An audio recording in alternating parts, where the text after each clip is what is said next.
আজকে ক্যাবিনেটের মিটিং ছিল আমাদের চিফ অ্যাডভাইজার প্রফেসর মোহাম্মদ ইউনূসের নেতৃত্বে। এটা আজকে সম্ভবত 38তম মিটিং।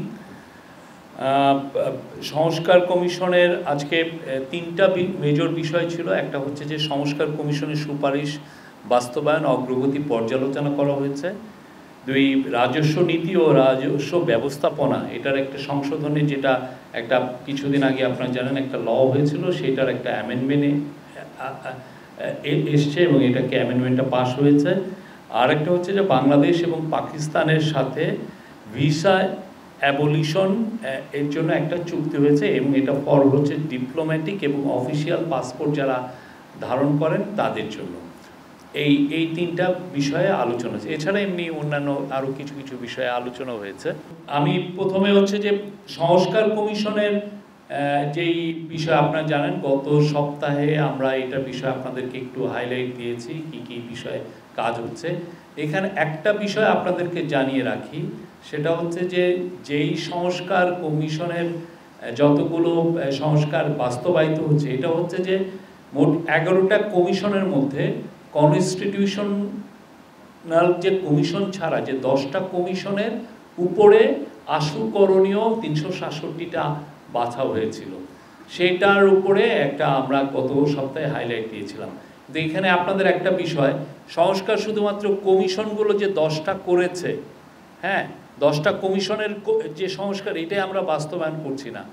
এছাড়াও প্রত্যেকটা মিনিস্ট্রি এই আমাদের গভর্নমেন্টের দায়িত্ব গ্রহণ করার পরের থেকে তারা সবাই স্বপ্রণোদিত হয়ে এবং নিজেরা আইডেন্টিফাই করে অনেকগুলো কাজ করেছেন। আমরা আপনাদের কাছে আহ্বান করব, প্রত্যেকটা মিনিস্ট্রির সাথে আপনারা যদি যোগাযোগ করেন, তারা আপনাদেরকে এই লিস্টগুলো প্রোভাইড করতে পারবেন কতগুলো কাজ হয়েছে। আমি বলতে পারি এইখানে কয়েকশো সংস্কারের কাজ করেছেন এই প্রত্যেকটা মিনিস্ট্রি, তারা নিজেরা। এটাই এমনকি যে সংস্কার কমিশনগুলো রিপোর্ট দিবেন সেই জন্য তারা বসে থাকেননি। প্রত্যেকটা মিনিস্ট্রি, আমি ল মিনিস্ট্রির কথা বলতে পারি, আমি এনভায়রনমেন্ট মিনিস্ট্রির কথা বলতে পারি, এনার্জি মিনিস্ট্রির কথা বলতে পারি, এবং এনার্জি মিনিস্ট্রিতে কিছু কিছু কাজ খুব দ্রুতভাবে করা হয়েছে। যেমন আপনি জানেন স্পেশাল পাওয়ার্স অ্যাক্ট ছিল একটা, এটা আমরা এই গভর্নমেন্ট দায়িত্ব গ্রহণের 2 সপ্তাহের মধ্যেই এই কাজটা করা হয়েছে। এর ফলে যেটা হয়েছে যে এই অ্যাক্টের মাধ্যমে বাংলাদেশে সবচেয়ে বেশি চুরি হয়েছে, যার ফলে গত গভর্নমেন্ট তার যারা পছন্দের যারা বিজনেসম্যান তাদেরকে চুরির লাইসেন্স দিয়েছিলেন এই পাওয়ার প্ল্যান্ট ক্যাপাসিটি চার্জের মাধ্যমে, পাওয়ার প্ল্যান্টের চুক্তির মাধ্যমে। তো সেইটা নিয়ে আজকে এইটা পর্যালোচনা করা হয়েছে। আজকে এই সংস্কার কমিশনের সুপারিশ কতটুকু বাস্তবায়ন হয়েছে এবং সেইটা সামনে আরও স্ট্রিমলাইন করার কথা বলেছেন। সেক্ষেত্রে যেগুলো খুব আসল করণীয় সেগুলোর লিস্ট আমরা সামনে, যেগুলো বাস্তবায়িত হচ্ছে সেগুলো আমরা প্রতি সপ্তাহে আপনাদেরকে কিছু কিছু আপডেট দিব। যেটা হয়েছে যে একটা ল অ্যামেন্ডমেন্ট হয়েছে, সেই লটা হচ্ছে রাজস্ব নীতি ও রাজস্ব ব্যবস্থাপনা উইদিন ব্র্যাকেট সংশোধন অধ্যাদেশ 2025 এর নীতিগত ও চূড়ান্ত অনুমোদন হয়েছে। আমি আবার পড়ি এখানে, সরকারের রাজস্ব আহরণ কার্যক্রমের স্বচ্ছতা, জবাবদিহিতা ও গতিশীলতা বৃদ্ধিকরণ ও রাজস্ব নীতি প্রণয়ন ও রাজস্ব আহরণ ব্যবস্থাপনা কার্যক্রম পৃথকীকরণের জন্য বিদ্যমান কাঠামো পুনর্গঠনপূর্বক রাজস্ব নীতি বিভাগ ও রাজস্ব ব্যবস্থাপনা বিভাগ নামে 2টি পৃথক বিভাগ প্রতিষ্ঠাকল্পে গত 12ই মে 2025 তারিখে রাজস্ব নীতি ও রাজস্ব ব্যবস্থাপনা অধ্যাদেশ 2025 জারি করা হয়। জারি করা অধ্যাদেশের কয়েকটি ধারার বিষয়ে জাতীয় রাজস্ব বোর্ডের কর্মচারীদের সাথে কথাবার্তা হয়। দেশের ব্যবসা বাণিজ্য, শিল্প, বন্দর, রাজস্ব আদায় কার্য পর্যালোচনা, মূল্যায়ন এবং এই সকল বিষয় অধিকতর গতিশীল করার নিমিত্ত প্রয়োজনীয় সুপারিশ প্রদানের লক্ষ্যে গত 29শে জুন 2025 তারিখে মন্ত্রিপরিষদ বিভাগ হতে উপদেষ্টা বিদ্যুৎ, জ্বালানি ও খনিজ সম্প্রদায় মন্ত্রণালয়, সড়ক পরিবহন ও সেতু মন্ত্রণালয় এবং রেলপথ মন্ত্রণালয়কে আহ্বায়ক করে, মানে ফজলুল কবির খানকে আহ্বায়ক করে উপদেষ্টা শিল্প মন্ত্রণালয়, গৃহায়ন ও গণপূর্ত মন্ত্রণালয়, উপদেষ্টা পরিবেশ, বন ও জলবায়ু পরিবর্তন মন্ত্রণালয়, পানি সম্পদ মন্ত্রণালয়, উপদেষ্টা নৌ পরিবহন মন্ত্রণালয়, শ্রম ও কর্মসংস্থান মন্ত্রণালয়, উপদেষ্টা বাণিজ্য মন্ত্রণালয়, বস্ত্র পাট মন্ত্রণালয় এবং বেসামরিক বিমান পরিবহন ও পর্যটন মন্ত্রণালয়ের সমন্বয়ে একটি উপদেষ্টা পরিষদ গঠন করা হয়। একটি উপদেষ্টা পরিষদ কমিটি গঠন করা হয়। গঠিত উপদেষ্টা পরিষদ কমিটি জাতীয় রাজস্ব বোর্ডের সদস্যবৃন্দ, বিসিএস ট্যাক্সেশন, বিশেষ শুল্ক আবগারি ক্যাডার অ্যাসোসিয়েশন প্রতিনিধিবৃন্দ, জাতীয় রাজস্ব বোর্ড সংস্কার সংক্রান্ত পরামর্শ কমিটির সদস্যবৃন্দ এবং ব্যবসায়ী প্রতিনিধিদের সাথে মত বিনিময় করেন এবং মাঠ পর্যায়ের কয়েকটি আয়কর, কাস্টমস ও ভ্যাট অফিস পরিদর্শন করেন। মত বিনিময় শেষে রাজস্ব নীতি ও রাজস্ব ব্যবস্থাপনা অধ্যাদেশ 2025-এর কতিপয় ধারা সংশোধন ও সংযোজনের বিষয়ে উপদেষ্টা পরিষদ কমিটি কর্তৃক সুপারিশ করা হয়।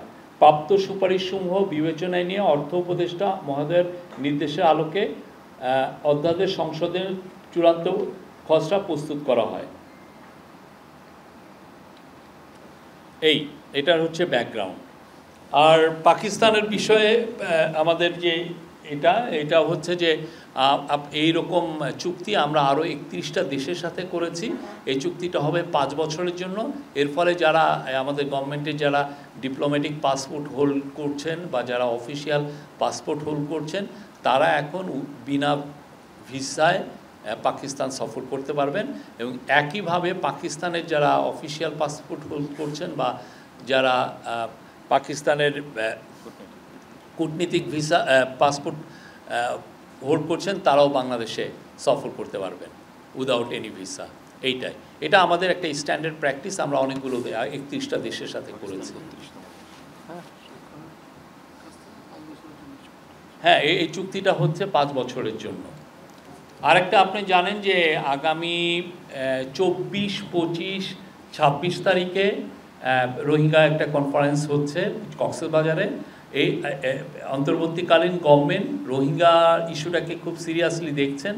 আপনি জানেন এই বিষয়ে আমরা অনেকের সাথে আমরা কাজ করছি, অনেক দেশের সাথে খুব নিবিড়ভাবে আমরা এই বিষয় নিয়ে আলাপ আলোচনা করছি। তো সেই আলোকেই রোহিঙ্গা ক্রাইসিসটাকে আবার ইন্টারন্যাশনালি যাতে মেজর ডিসকাশনের বিষয় হয় সেটার জন্য আমরা এইটাকে হাইলাইট করার জন্য তিনটা বড় ইন্টারন্যাশনাল কনফারেন্স করার আমরা প্ল্যান নিয়েছি। তার প্রথমটা হচ্ছে এই 24 তারিখে শুরু হবে আর 3 দিন ব্যাপী। এরপরে 30শে সেপ্টেম্বর হবে সবচেয়ে বড়, সেটা ইউএনএ হবে। সেখানে আমরা আশা করছি 170টার মতো দেশ পার্টিসিপেট করবে। তার পরবর্তীতে আরও একটা কনফারেন্স আমরা আশা করছি দোহা, কাতারে হওয়ার we expect that it will be held in Doha. এই 3টা কনফারেন্স। তো এই রোহিঙ্গা এইটা নিয়ে যেটা হচ্ছে সেটা কক্সবাজারে যেটা হচ্ছে সেটা এখানে মেজর ইস্যু হলো আপনারা জানেন রোহিঙ্গা জনগোষ্ঠীর পক্ষে ইন্টারন্যাশনাল ফোরামে যে বাইরে যে তারা যে হিউম্যানিটেরিয়ান ডিজাস্টার যেটা ফেস করেছে বা জেনোসাইড যেটা ফেস করেছে তাদের কথাটা বা ইন্টারন্যাশনাল ফোরামে আসাটা অনেক ক্ষেত্রেই কষ্টকর। সেই জন্য তারা যাতে কক্সবাজারে এই ইন্টারন্যাশনালি এই যে যারা আমরা আশা করছি যে 40টার মতো দেশের প্রতিনিধিবৃন্দ এখানে থাকবেন, অনেক ইন্টারন্যাশনাল অর্গানাইজেশন এবং অনেক ইউএন অর্গানাইজেশন এইখানে থাকবেন। তাদের সাথে এই যে যারা বিদেশি আসবেন তাদের সাথে রোহিঙ্গার জনগোষ্ঠী ইন্টারঅ্যাক্ট করতে পারবেন, তাদের কথাগুলো বলতে পারবেন, তারা তাদের যে ভয়েসগুলো তারা রেইজ করবেন। এটা কক্সবাজারে এই ঘটনা এটা হবে এবং এটা 24 তারিখে তাদের সাথে ইন্টারাকশনের একটা ডেট আছে। 25 তারিখে আমাদের চিফ অ্যাডভাইজার মহোদয় ওখানে যাচ্ছেন এবং 26 তারিখে তারপর উনি এসে পড়ার পরেও কন্টিনিউ করবেন ডায়ালগ এবং এটা 26 তারিখে কনক্লুশন হবে। তো এখানে মেজর যেগুলো ডিসকাশন পয়েন্ট,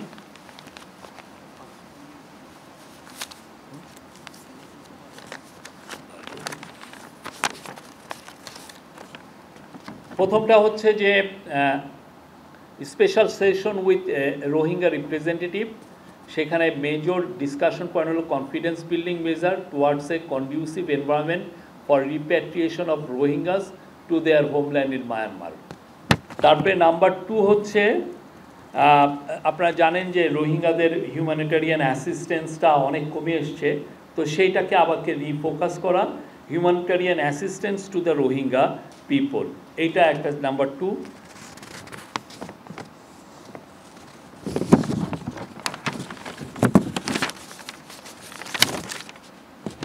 নাম্বার 3 সেশন হচ্ছে accountability and justice for atrocities committed against Rohingyas, and number 4 হচ্ছে ways to sustainable time bound actionable road map for resolution of A Rohingya crisis.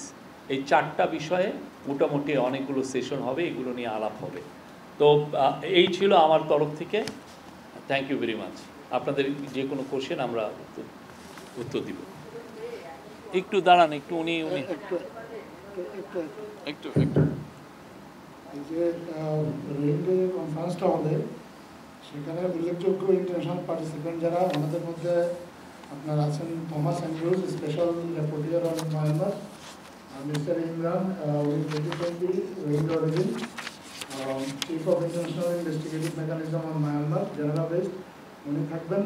মালয়েশিয়ার permanent resident representative in UN উনি থাকবেন, এবং Dhaka based কমপক্ষে 10 জন ambassador এই কনফারেন্সে থাকবেন। এছাড়া আরও অনেক ডিগনিটারিজ আছেন যারা এখনও কনফার্ম করেনি, তাদের কনফার্মেশন পর্যায়ে আছে, হয়তো বা কনফারেন্সের একদিন বা দুদিন আগে আমরা আপনাদেরকে তাদের নামও জানাতে পারবো। বলেন লিমন।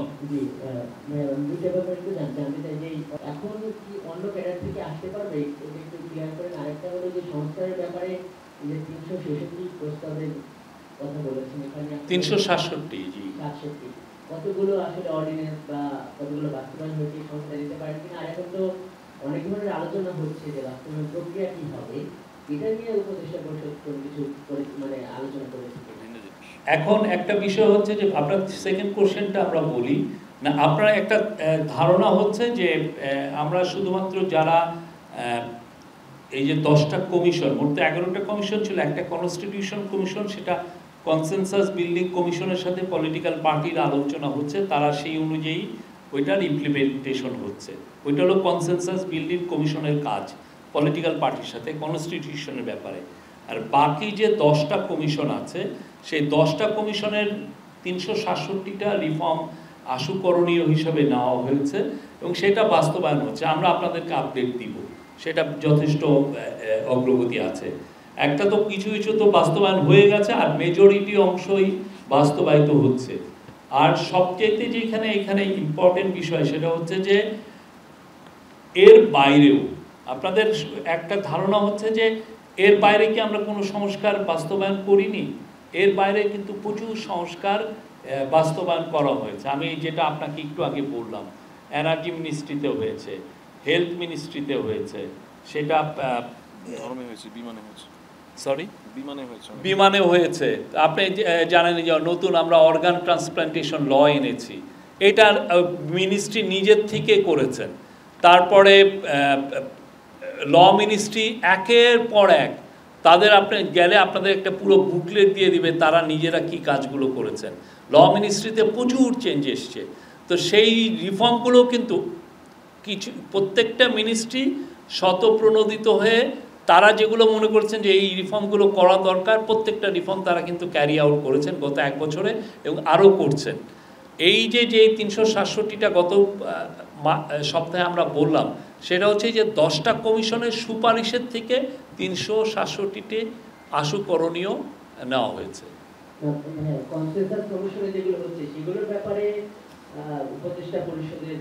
এটা কনসেনসাস কমিশনের সাথেই তাদের আলাপ হচ্ছে। কনসেনসাস কমিশন তো রিপ্রেজেন্ট করছেন হলো ইন্টারিম গভর্নমেন্টকে, তো ওনারা আপনারা এই বিষয়ে তাদের কাছ থেকে আরও বেটার জানতে পারবেন।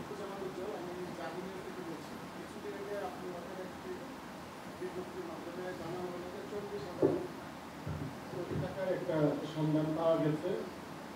এই সরকারের আমলে আসলে এই টাকার কতটুকু উদ্ধার করা সম্ভব হবে বা এটার প্রক্রিয়াটা কি হবে, আর এগুলো মানে এই টাকার মালিক কারা, এগুলো আপনারা প্রকাশ আদৌ করবেন কিনা।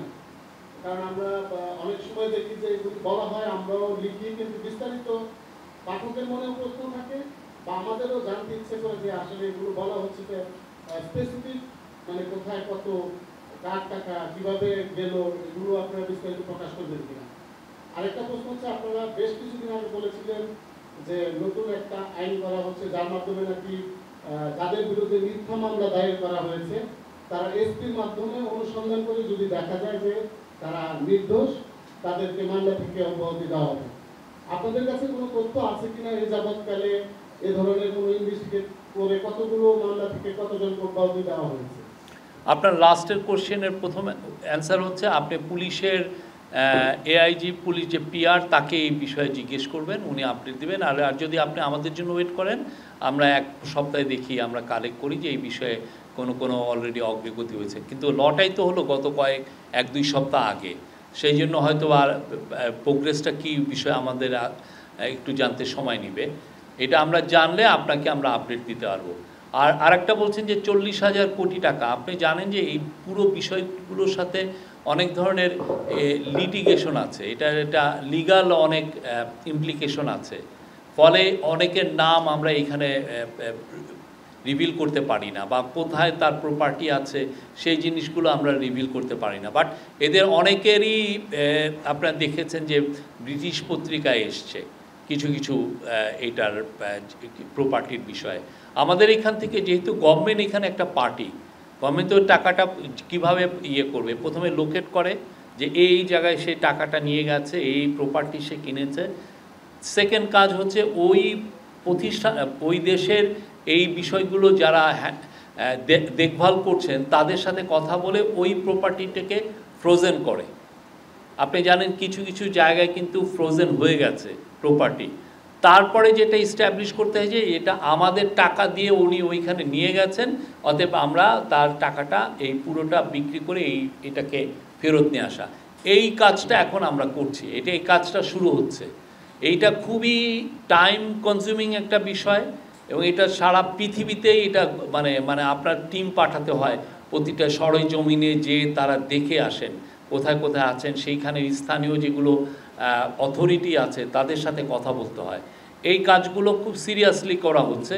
এই কাজগুলো করার সাথে বাংলাদেশ ব্যাংকের টিমগুলো কাজ করছে, এখানে এন্টি করাপশন কমিশনের টিম কাজ করছে, এবং এনবিআইয়ের সিআইসির যেটা সেন্ট্রাল ইন্টেলিজেন্স সেল তারা কাজ করছে, এবং পুলিশেরও সিআইডির কাজ করছে। এটা খুবই বিস্তৃত একটা কাজ, এবং এটা আমার যেটা মনে হয় যে এটা কয়েক বছর লেগে যাবে পুরো জিনিসটাকে ফেরত আনতে। আর আমরা প্রত্যেকটা যারা এই বিষয়ে কাজ করে, যে 10টারও বেশি ইন্টারন্যাশনাল অর্গানাইজেশন, তাদের সাথেও আমরা নিবিড়ভাবে কাজ করছি, তারা আমাদেরকে হেল্প করছেন এই পুরো বিষয়টায়। তথ্য প্রকাশে মডিউল মানতে হয়।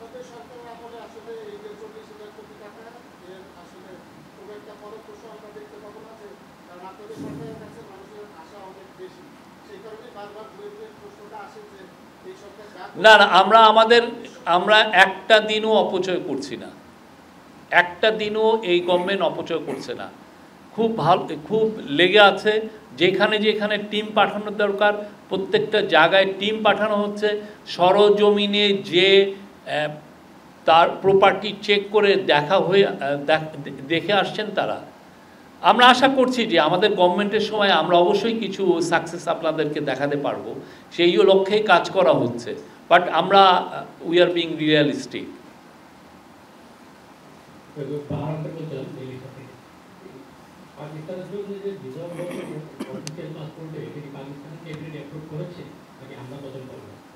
এটা আমি জানি না, এটা আমাদেরকে দেখতে হবে। বাট এটা অলরেডি আমাদের তরফ থেকে যখন ইন্টারন্যাশনাল এই চুক্তিগুলো হয় তখন অ্যাপ্রুভালটা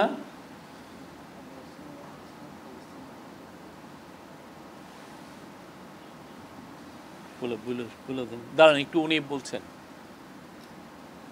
এই বিষয়ে পাকিস্তান সরকারের সম্মতি পাওয়া গেছে। আচ্ছা, আর দ্বিতীয় প্রশ্ন হচ্ছে যে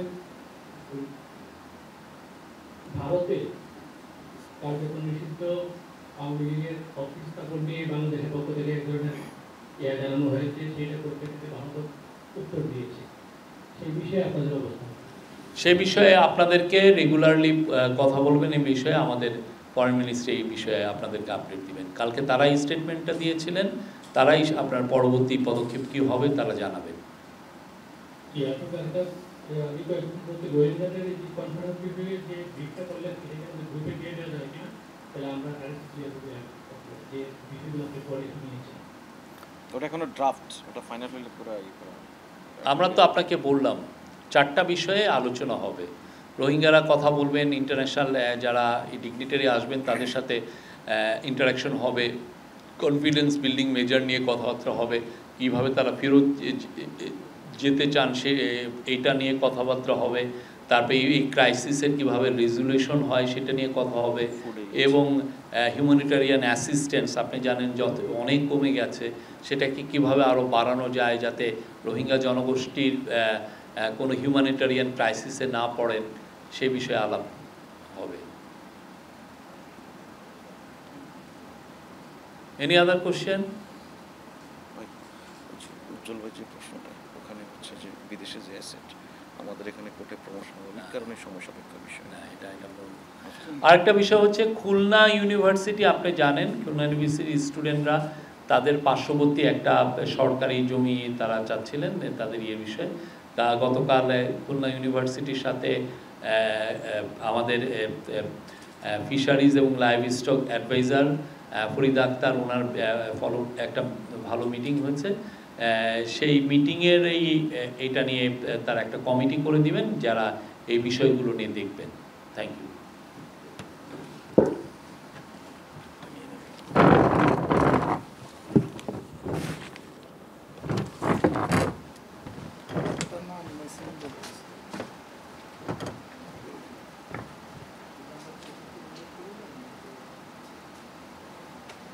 আসতেছেন করবে সুবাজারের প্রেস ক্লাবে একটা